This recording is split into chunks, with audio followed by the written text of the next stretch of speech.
1000 কিলোমিটারের মাইল ফলক শেষ হলো তেঁতুলিয়ার বাংলাবান্ধা 0 পয়েন্টে এসে। পায়ে হেঁটে টেকনাফ থেকে তেঁতুলিয়া ভ্রমণ করলেন তাহুরা সুলতানা নামের 25 বছরের এক তরুণী। শুক্রবার সন্ধ্যায় পঞ্চগড়ের তেঁতুলিয়ার বাংলাবান্ধা 0 পয়েন্টে গিয়ে শেষ করেন টেকনাফ টু তেঁতুলিয়ার ভ্রমণ।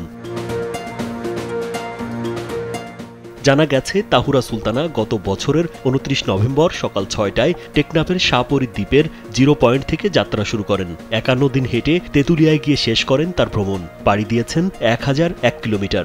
একা হাঁটা শুরু করলেও সামাজিক যোগাযোগ মাধ্যম ফেসবুকের কল্যাণে পথে পথে তাকে সঙ্গ দিয়েছেন পরিচিত অপরিচিত অনেকেই। স্যান্ডেলিনা সো, রূপচর্চায় আভিজাত্য।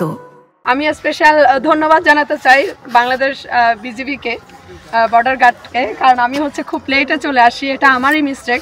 বাট আমি আজকে শেষ করতে গিয়ে আমার 5টার পরে হয়ে যায়, মানে 6টা হয়ে যায়। বাট ওরা অনেকক্ষণ অপেক্ষা করাতে হয়েছে, কারণ ওনাদের সিনিয়ররা ছিল।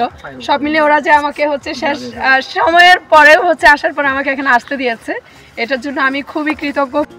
তাহুরা সুলতানা জানান, ছোটবেলা থেকেই ঘোরাঘুরি পছন্দ করেন। চ্যালেঞ্জিং কোনো বিষয় গ্রহণ করতে ভালো লাগে। এসব কারণেই হেঁটে দেশ ভ্রমণের সিদ্ধান্ত নিয়ে যাত্রা শুরু করেন। এ সময়ে হাঁটতে গিয়ে যেখানে বিরতি নিয়েছেন, সেখানেই মানুষের ভালোবাসা ও স্বতঃস্ফূর্ততায় অভিভূত হয়েছেন।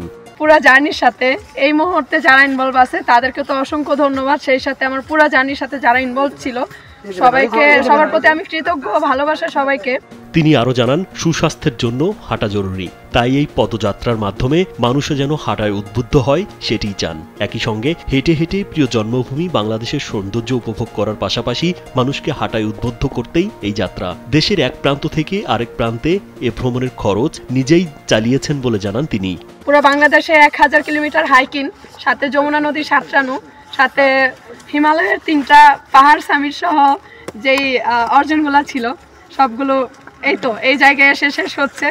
তাহুরা সুলতানা চট্টগ্রামের বাঁশখালী গন্ডামারা ইউনিয়নের রশিদ আহমেদ ও তৈয়বা খাতুন দম্পতির মেয়ে। 4 ভাই ও 1 বোনের মধ্যে সবার ছোট।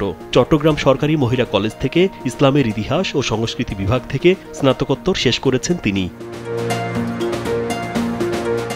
রাজীব বিশ্বাস, কালবেলা।